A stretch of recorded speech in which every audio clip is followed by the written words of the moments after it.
Welcome dear aspirants, स्वागत है आपका ब्लू आई में। This is Krishna Kumar from team blue I.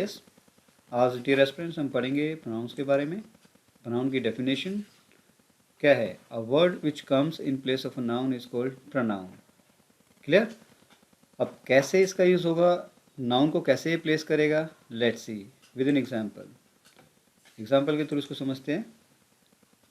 Like जब हम सेंटेंस बनाते हैं,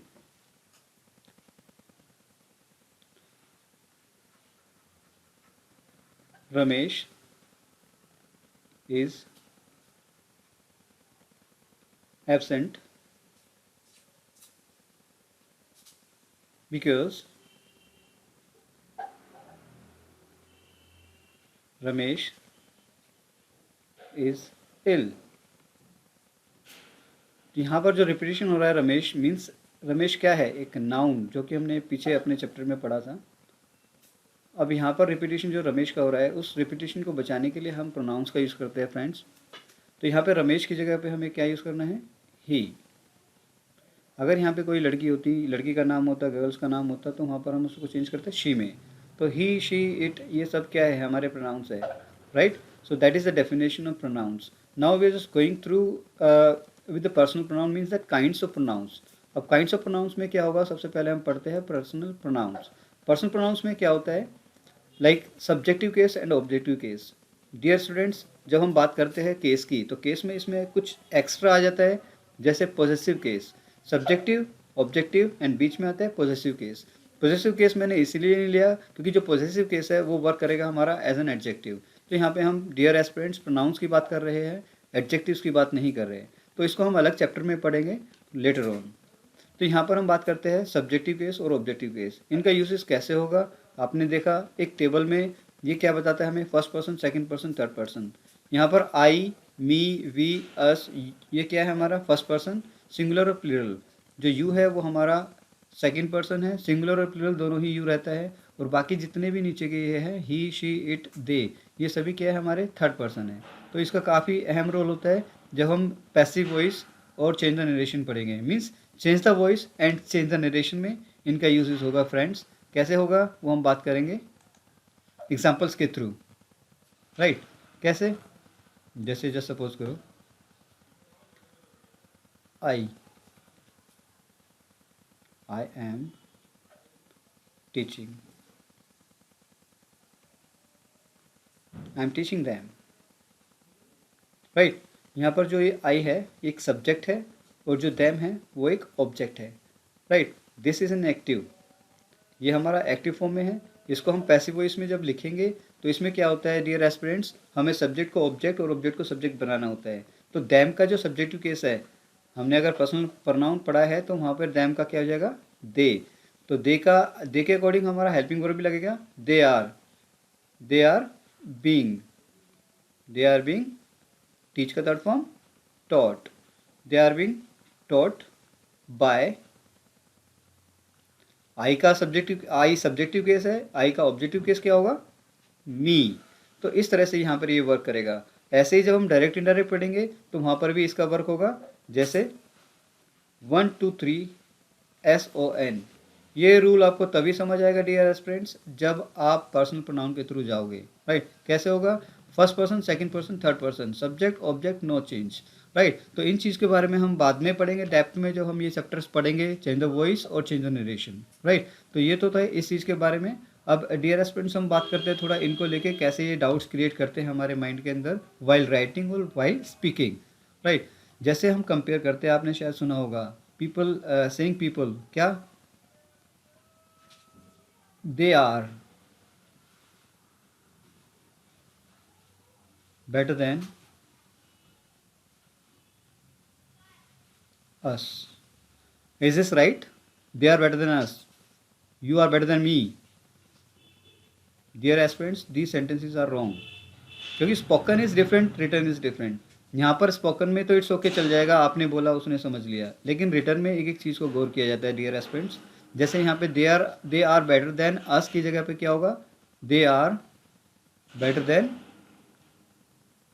we. This is the right sentence. क्यों? क्योंकि देखो यहाँ पर हमें क्या पढ़ना है डियर एस्पिरेंट्स? नाउन प्रोनाउन का सही यूज़ पढ़ना है। यहाँ पे हमें जो कंपेयर है वो दो ऑब्जेक्ट्स के नहीं, सब्जेक्ट्स के बीच में हो रहा है। तो दे क्या एक सब्जेक्टिव केस है, तो हमें यहाँ पे एक सब्जेक्टिव केस का ही यूज़ करना पड़ेगा। और सब्जेक्टिव केस क्या है, ऑब्जेक्टिव केस क्या है, ये हमें तभी समझ आएगा जब हम इस पर्सनल प्रोनाउन के थ्रू जाएंगे, राइट। अगर हम ऑब्जेक्टिव केस ला के इनका यूज़ करने की कोशिश करें तो इस तरह से इसका यूज़ होगा, जैसे he knows me better then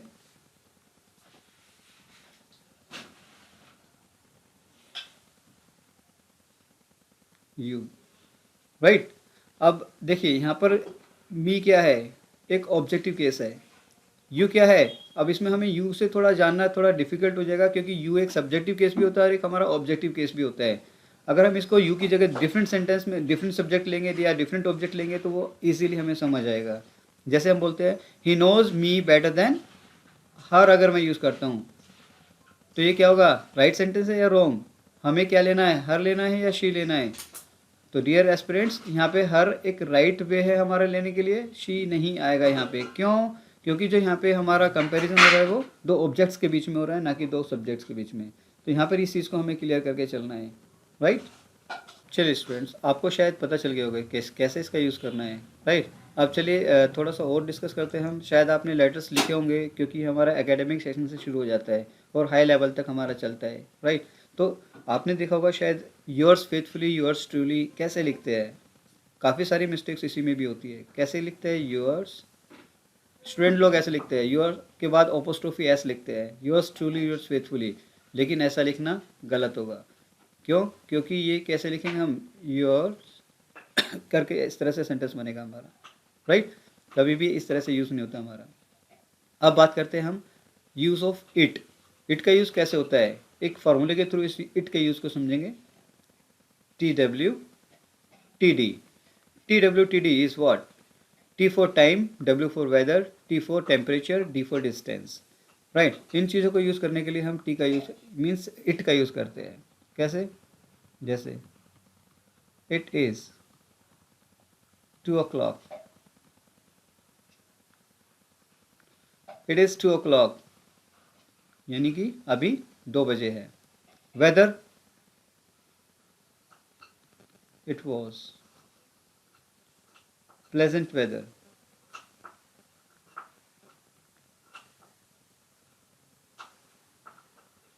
right.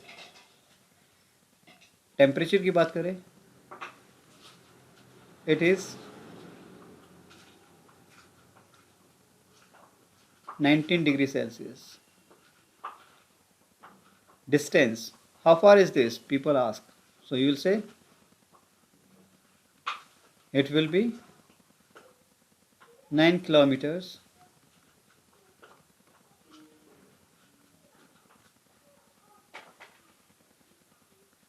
from here, right. तो इस तरह से हम इन चीज़ों के बारे में जानेंगे। बहुत ईजी है इट का यूज़ करना, राइट। तो इस तरह से इट का यूज़ हम यहाँ पे डियर एस्पिरेंट्स करेंगे। अब बात करते हैं हम दूसरे प्रोनाउन की, that is possessive pronouns, right. Dear aspirants, अभी हमने पर्सनल प्रोनाउन पढ़ा था। पर्सनल प्रोनाउंस के अंदर मैंने मेंशन नहीं किया था पॉजेसिव केस को। क्यों, क्योंकि पॉजेसिव एडजेक्टिव अलग चीज़ है, पॉजेसिव प्रोनाउंस अलग चीज़ है। तो पॉजेसिव प्रोनाउंस हमारा हो गया mine, ours, yours, his, hers, theirs, etc। Make sure इनके बाद हमारा नाउन नहीं आता। Clear friends. इसके बाद हमारा क्या आता है, हेल्पिंग वर्ब आता है, या फिर दूसरी और चीज़ें आएंगी। यहाँ पर इस चीज़ का यूज़ नहीं होगा। एग्जाम्पल्स के थ्रू जानते हैं कैसे इनका यूज़ होगा। जैसे सपोज करो क्वेश्चन पूछते हैं, whose pen is this, people से दिस इज माइन या it's mine, this is mine, right। Whose laptop is not working, people say mine is not working, mine is not working। Clear, इस तरीके से इनका use होगा वहाँ पर। तो ऐसे ही सबका, जैसे अब हम बोलते हैं in spoken we won't be able to understand this, but while writing we will be able to understand this easily. कैसे, जैसे बोलते हैं कि भाई whose copy is this, so people say this is हर्ष। अब हर्ष से बोले तो एक नाम भी हो सकता है, लेकिन हर्ष से मीन्स यहाँ पर हम we are talking about a girl, means यह उसका है। क्लियर। तो यहाँ पर डियर एस्पिरेंट्स हम पॉजिटिव प्रोनाउंस का यूज़ इस वे में करेंगे। हमें थोड़ी सी भी गलती वहाँ पे नहीं करनी है, क्योंकि जब हम वहाँ पे सब्जेक्टिव आपके जो क्वेश्चन होंगे उन्हें करेंगे, चाहे वो ऐसे है, चाहे वो हमारा प्रिसाइज है या हमारा पैसेजिस होंगे, तो उनमें हम इन चीज़ों का यूज़ कैसे होगा we will just discuss in that chapter as well. Clear friends. अब बात करते हैं डेमॉन्स्ट्रेटिव प्रोनाउंस। डेमॉन्स्ट्रेटिव प्रोनाउंस क्या है? जैसे ये डेमोन्स्ट्रेट करता है, किसी की तरफ संकेत करता है, इशारा करता है, this that these those same so such, right. So this are some demonstrative pronouns. This का यूज़ और दैट का यूज़ कैसे होगा, दिस का यूज़ दोज का यूज़ कैसे होगा। दिस एक के लिए होता है, दैट भी एक के लिए होता है। दिस का जो प्लूरल होता है वो दीज होता है, और दैट का जो प्लूरल होता है वो दोज होता है, राइट। दिस एक यह के लिए होता है जो कि नज़दीक चीज़ के लिए होता है। जैसे दिस इज़ अ पेन। अब हम बात करते हैं दैट की, तो दैट जो भी चीज़ हमसे दूर है, जैसे जैसे हम बोलते हैं that is my screen, that is my pen, like this. जब दिस का हमें प्लूरल में यूज़ करना है तो हम दीज का यूज़ करेंगे। जैसे these are my things, those are your things. इस तरह से डियर एस्पिरेंट्स हम इन चीज़ों का यूज़ करेंगे। एग्जाम्पल्स के थ्रू हम समझते हैं थोड़ा सा।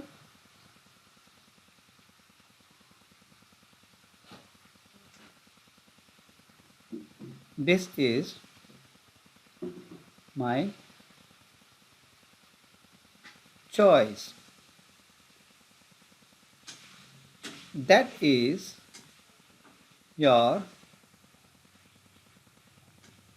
चॉइस। मीन्स दिस यह मेरी चॉइस है, वह आपकी चॉइस है। क्लियर। अब दिस का दिस यूज करना है, like these are my points. When we talk about the points we use these are my points. Means एक पॉइंट के बारे में हम बात नहीं कर रहे हैं, एक से ज़्यादा पॉइंट्स के बारे में बात कर रहे हैं जो कि नज़दीक है। जब दूर की बातें करेंगे तो हम दिस की जगह हम क्या यूज़ करेंगे, those. So those were your friends.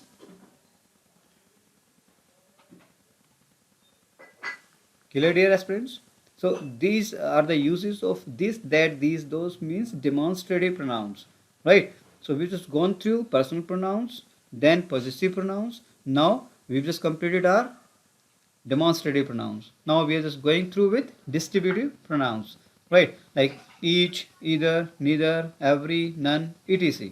Right? So इनका यूज कैसे होगा वो dear aspirants देखते हैं with examples like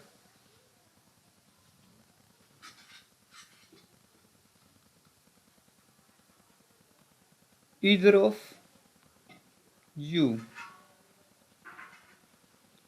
was studying. Clear. Either of you was studying. अब आप शायद बोल रहे होंगे सर ने सेंटेंस गलत लिख दिया। एब्सोल्युटली ये राइट सेंटेंस है, क्योंकि हमारा क्या हमने पढ़ा है अभी जो छोटी क्लासेस में स्टूडेंट्स होते हैं, यू के साथ हमारा जो हमने पढ़ा है प्लूरल वर्ब का यूज़ होता है, लेकिन यहाँ पे सिंगुलर वर्ब का यूज़ होता है, राइट। तो वो हम सब्जेक्ट वर्ब एग्रीमेंट में भी पढ़ेंगे, और यहाँ पे भी थोड़ा सा इन पे प्रकाश डालेंगे, थोड़ा रोशनी डालेंगे कि ईदर ऑफ जो हमारे प्रोनाउंस होते हैं इनके साथ हमेशा हमारा जो सब्जेक्ट होगा वो प्लूरल होगा, लेकिन जो वर्ब होगा वो सिंगुलर होगा, राइट। तो जब हम एक से ज़्यादा की बात कर रहे हैं, मेक श्योर कि ये हमारा दो के लिए बात कर रहे हैं हम। ईदर ऑफ का जो यूज़ होता है वो फॉर टू, और जो एक से दो से ज़्यादा की बात करेंगे तो इधर के लिए हम क्या ऑप्शन में लेंगे, any of. Clear friends. Any of you was, लेकिन आएगा हमारा singular verb, any of you was studying, right. तो इस तरह से हमें देखना है कि यहाँ पर हमारा वैसे क्लियर नहीं हो रहा है कि यू हम दो के लिए कह रहे हैं कि ये दो से ज़्यादा के लिए बोल रहे हैं, लेकिन हमारे यहाँ पे क्लियर होना चाहिए कि ईदर ऑफ का मतलब सिर्फ हम दो की बात कर रहे हैं, एनी ऑफ का हम बात कर रहे हैं दो से ज़्यादा की। एक क्लियर एग्जांपल के साथ लेते हैं इसको दोबारा से। ईदर ऑफ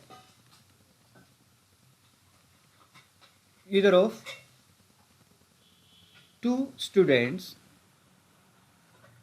देखो एस्पिरेंट्स, यहाँ पे मैंने two students, that is what, एक हमारा प्लूरल सब्जेक्ट है, राइट। लेकिन हमें वर्ब कौन सी लेनी है, helping, singular helping verb. Either of two students is, was, has, like this, right. Either of two students will do well. Any of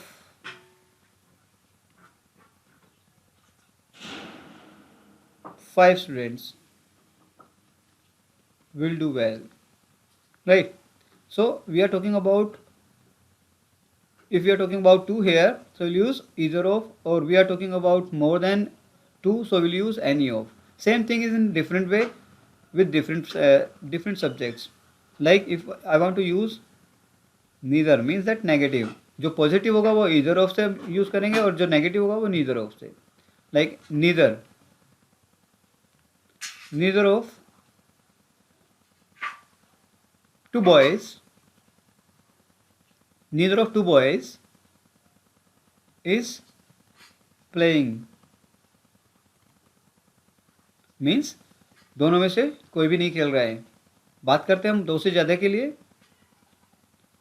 तो नन ऑफ का यूज़ होगा. None of nine boys is playing, means यहाँ पे हम negative sense की बात कर रहे हैं, लेकिन यहाँ पे हमने नोट नहीं लगाया क्योंकि नीदर और नन हमें नेगेटिव सेंस का शो करते हैं. अगर हमने नोट लगा दिया तो ये अफर्मेटिव सेंटेंसेस बन जाएंगे फ्रेंड्स, ये हमें ध्यान रखना है. Clear? So this is all about what, either of and neither of. चलिए डियर एस्पिरेंट्स, हम बात करते हैं रिफ्लेक्सिव एंड इम्फेटिक प्रोनाउंस की. राइट, मैंने यहाँ पे रिफ्लेक्सिव और इम्फेटिक दोनों प्रोनाउंस को एक साथ ले लिया. मुझे इन दोनों को एक साथ लेने का रीज़न सिर्फ एक यही था कि इसमें दोनों ही में एक ही तरह के वर्ड्स यूज़ होने, myself, ourself, yourself, ETC. Right, reflexive और इम्फेटिक में थोड़ा सा स्लाइट डिफरेंस होगा, लेकिन वो बहुत ह्यूज डिफरेंस क्रिएट करता है. वो कैसे? Let's see with examples. By the way, मैं इन वर्ड्स को थोड़ा रिपीट करना चाहूँगा.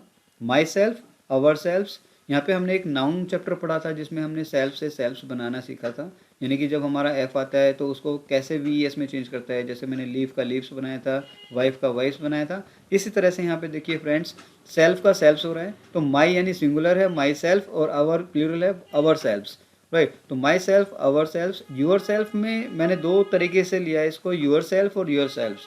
Your self means we are talking about single person, and when we are using yourself means that we are talking about more than one person.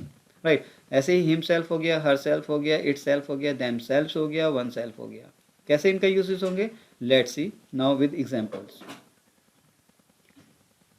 Dear aspirants, जैसे हम बोलते हैं बातों में तो लग जाता है कि हाँ ये किसी चीज़ पर प्रेशर डाल रहा है कि नहीं, क्योंकि इम्फेटिक प्रोनाउंस का मतलब है किसी चीज़ पर जब हम प्रेशर डाल के उस चीज़ को यूज़ करते हैं, that is emphatic pronouns. Like अगर मैं बोलता हूँ मैं खुद आपको पढ़ाऊँगा और मैं आपको खुद पढ़ाऊँगा, वहाँ पे डिफरेंस क्रिएट होता है. मैं खुद का मतलब है कि we are just emphasising that thing. जब एम्फेसाइज करते हैं किसी चीज़ को तो हमें इम्फेटिक प्रोनाउंस का यूज़ करना है, और जब हम एम्फेसाइज नहीं करते तो हम रिफ्लेक्सिव प्रोनाउंस का यूज़ करेंगे. डियर स्टूडेंट्स, हमें इस चीज़ का ध्यान रखना है. राइट, तो यहाँ पे विद एग्जांपल्स हम समझते हैं थोड़ा इम्फेटिक और हमारा रिफ्लेक्सिव प्रोनाउंस को. जैसे एग्जांपल के थ्रू मैं लेकर चलता हूँ इनको. आई teach you myself. बहुत से स्टूडेंट्स बोलते हैं कि सर मुझे सिर्फ आपसे ही पढ़ना है, आपसे ही पढ़ना है. तो उसमें हम उस वे में कैसे लिखेंगे उसको, क्योंकि उसमें हमें एम्फेसाइज करना पड़ेगा. तो कैसे उसे एम्फेसाइज करेंगे? I myself will teach you, don't worry. Clear? I myself will teach you. Clear students? यहाँ पे देखो, यहाँ पे जो माई सेल्फ फर्स्ट में यूज़ हुआ है हमारा, उसमें और जो बाद में यूज़ हुआ है उसमें क्या डिफरेंस है? जो जस्ट सब्जेक्ट के बाद आता है वो हमारा होता है एम्फेटिक प्रोनाउन. क्लियर? और जो मेन वर्ब के बाद आता है, मीन्स हेल्पिंग वर्ब के बाद आता है, वो होता है हमारा रिफ्लेक्सिव प्रोनाउन. यही हमें जानना है डियर स्टूडेंट्स, क्योंकि देखो जब प्रेशर डालेंगे बोलने में तो हमारा चल जाएगा, लेकिन जब हम लिखेंगे तो लिखने में इस तरह से हमें उन्हें समझाना पड़ेगा कि this is reflexive pronoun and that is emphatic pronouns. Clear? तो अब हम बात करते हैं इंटरोगेटिव प्रोनाउंस. इंटरोगेटिव प्रोनाउंस में यहाँ पे कुछ ही मैंने लिखे हैं, इसके अलावा और बहुत सारे इंटरोगेटिव प्रोनाउंस होते हैं. जैसे हो गया who, whom, whose, which, how, where, when, then. These are some examples, these are some words of interrogative pronouns. Means that when we use WH family, these all are the part of interrogative pronouns. Clear? तो इनको with examples हम थोड़ा पढ़ने की कोशिश करते हैं। जैसे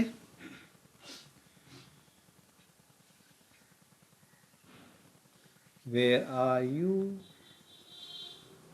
going, where are you going, question mark, don't forget, right? Like what have you done, what have you done, like who is your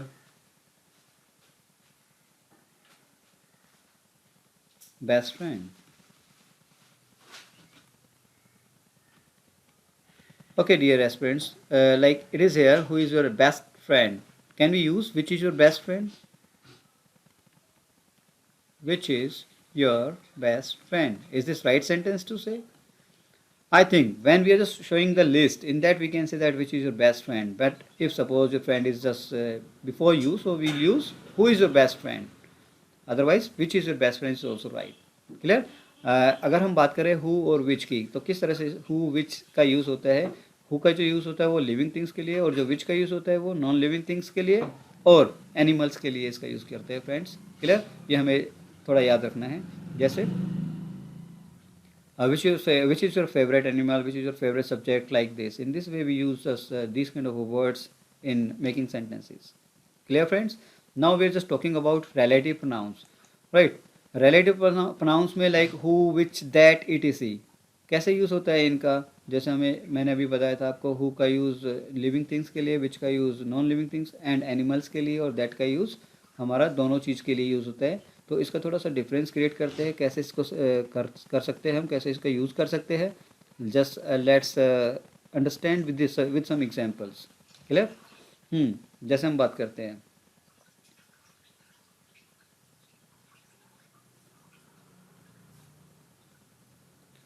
I saw your friend, I saw your friend who was in Delhi. Right. So here we are talking about who. Who is what? यहाँ पर जो है वो एक relative pronoun का use हो रहा है हमारा। ये कौन सा pronoun है? Relative pronoun। अगर इसी चीज़ को हम स्टार्टिंग में यूज़ करेंगे एक क्वेश्चन के लिए, क्योंकि यहाँ पे एक क्वेश्चन ही बोल रहा है, यहाँ पे बोल रहा है आई सो योर फ्रेंड, मैंने आपके उस दोस्त को देखा जो कि, राइट? अगर हम इसको क्वेश्चन की तरह यूज़ करेंगे तो हमें क्या यूज़ करने का पड़ेगा? Who is your friend.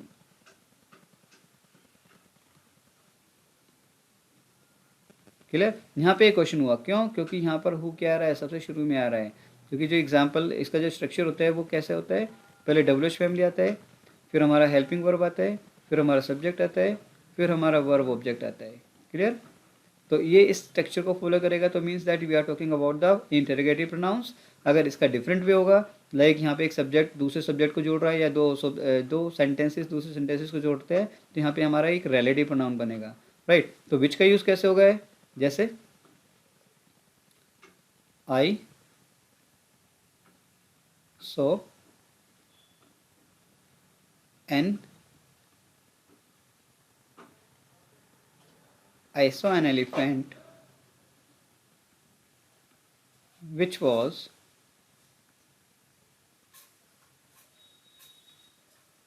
disturbing peoples.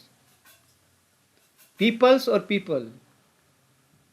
It's people, क्योंकि हमने नाउन में पढ़ा था पीपल्स नहीं होता कुछ भी। पीपल्स की बात करेंगे तो हम we are just talking about the citizens of country, right? यहाँ पे लेकिन पीपल की बात करें तो हम लोग की बात कर रहे हैं। तो यहाँ पे देखो डियर एस्पिरेंट्स, मैंने विच का यूज़ किया क्योंकि हमने पढ़ा था हु का जो यूज़ होगा वो हमारा लिविंग थिंग्स के लिए, और जो विच का जो यूज़ होगा वो हमारा नॉन लिविंग थिंग्स और एनिमल्स के लिए। जो दैट का यूज़ होता है वो दोनों के लिए यूज़ होता है, राइट? जैसे हम बात करते हैं, अ मैन एंड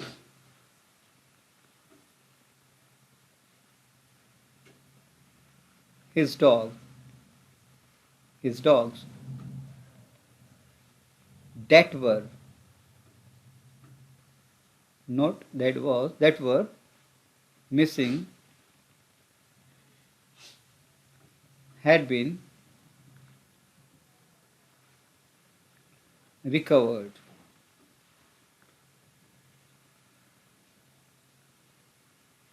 राइट यहाँ पर जो हम बात कर रहे हैं वो मैन एंड डॉग, दो चीज़ों की बात कर रहे हैं, तो यहाँ पे हम इनका यूज़ क्या करेंगे, दैट का यूज़ करेंगे। Clear?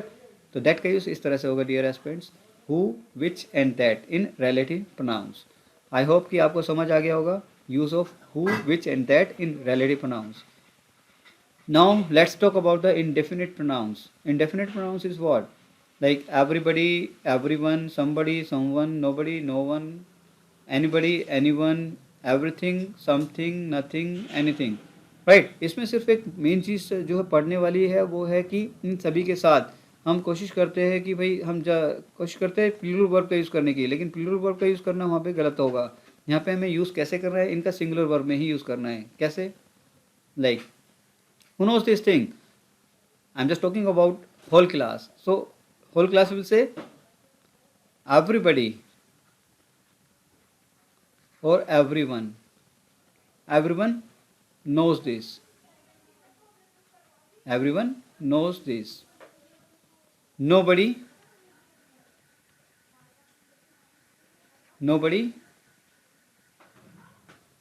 goes in the party. Clear friends? इस चीज़ का हमें ध्यान रखना है कि हमें इनके साथ सिंगुलर वर्ब का यूज़ करना है। वैसे हम इनको डेप्थ में पढ़ेंगे जब हम सब्जेक्ट वर्ब एग्रीमेंट में एग्रीमेंट सब चैप्टर पढ़ेंगे, और अभी भी इसको हम थोड़ा थोड़ा क्लियर करके चलेंगे। क्लियर? बात करते हैं रेसिप्रोकल प्रोनाउंस की। रेसिप्रोकल प्रोनाउंस क्या है? रेसिप्रोकल प्रोनाउंस में ईच अदर और वन अनदर के यूज़ होते हैं।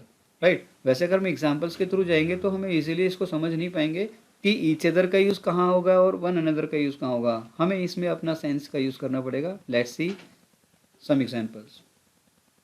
लाइक पीपल से you share this with each other, और you share this with one another. कौन सा सेंटेंस राइट है, कौन सा रॉन्ग है?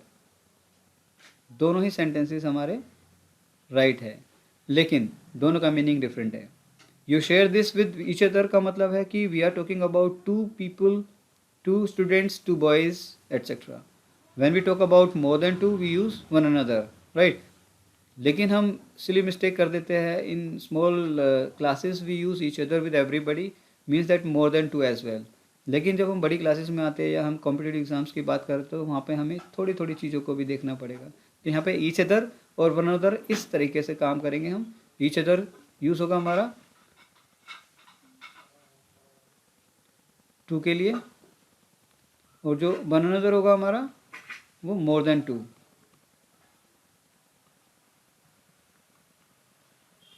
Clear friends? इस तरह से हमको इसको समझना होगा। राइट? तो आई होप कि आपको ये प्रोनाउन चैप्टर समझ आ गया होगा। इसमें और सारी काफ़ी चीज़ें हम पढ़ेंगे जब हम पढ़ेंगे सब्जेक्ट वर्ब एग्रीमेंट। राइट? इसमें भी काफ़ी सारी चीज़ें हमें क्लियर होगी जिससे हमारी जो रिटन है वो काफ़ी इन्हेंस होगी, हमारी जो राइटिंग स्किल है काफ़ी इन्हेंस होगी, जिसके थ्रू हम अपने सब्जेक्टिव क्वेश्चंस को ईजिली सोल्व कर पाएंगे और अच्छे से अच्छा हम लिख पाएंगे। Right? Dear students, I hope कि आपको हमारी ये वीडियो अच्छी लगी होगी, और आगे काफ़ी सारी वीडियोस देखने के लिए, क्योंकि ये तो शुरुआत है, अभी आप काफ़ी सारी नई चीज़ें और होंगी वहाँ पर।